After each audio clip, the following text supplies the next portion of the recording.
సినిమాకి కథ ఎంత ముఖ్యమో టైటిల్ కూడా అంతే ముఖ్యం. బ్యాక్ టైటిల్స్ వల్ల ఫెయిల్యూర్ అయిన సినిమాలు చాలా ఉన్నాయి. టైటిల్ క్యాచీగా ఉంటే ప్రమోషన్ ఈజీ అవుతుంది. అందుకే ఫిల్మ్ మేకర్స్ ట్రెండీ టైటిల్స్ను ఎంచుకుంటూ ఉంటారు. అలాంటి టైటిల్స్లో బ్రో కోడ్. అసలు ఈ సినిమా కథ ఏంటి? ఈ టైటిల్పై వివాదం ఎందుకు తలెత్తింది? ఈ వీడియోలో తెలుసుకుందాం. కార్తిక్ యోగి డైరెక్ట్ చేస్తున్న తమిళ చిత్రం బ్రో కోడ్.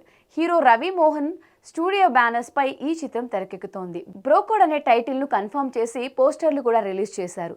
ఈ మధ్యలో ప్రమోషన్లో భాగంగా ఒక వీడియో బయటకు వచ్చింది. ఆ వీడియోలో ఒక్కసారిగా సినిమాపై బజ్ ఏర్పడింది. Bro code Ravi Mohan, S J Surya, Arjun Ashokan main leads చేస్తున్నారు. శ్రద్ధ శ్రీనాథ్, మాళవిక మనోజ్, ఐశ్వర్య రాజేష్ హీరోయిన్ గా నటిస్తున్నారు. ఉపేంద్ర ఓ ఇంపార్టెంట్ రోల్లో కనిపించబోతున్నాడు.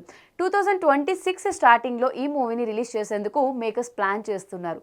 ఇంతలోనే బ్రోకోడ్ చిత్రానికి కోర్టు కష్టాలు ఎదురయ్యాయి. ఈ టైటిల్ వివాదంలో చిక్కుకుంది. ఏకంగా ఢిల్లీ హైకోర్టు బ్రోకోడ్ యూనిట్ కి షాక్ ఇచ్చింది. ఇలాంటి టైటిల్ ఎలా పెడతారంటూ చివాట్లు పెట్టిందని కాలీవుడ్లో వార్తలు వస్తున్నాయి.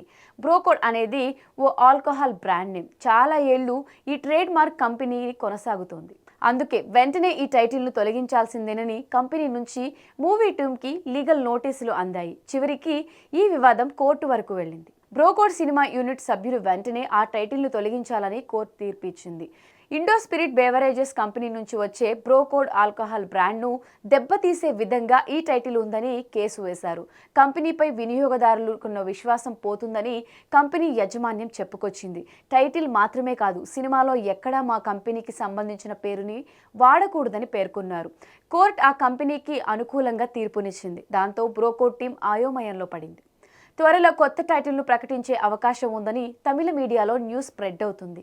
అంతేకాకుండా ఈ సినిమాలో ఆ పదం వినియోగించిన చోట మరో పదంను జోడించే అవకాశాలు కూడా ఉన్నాయి.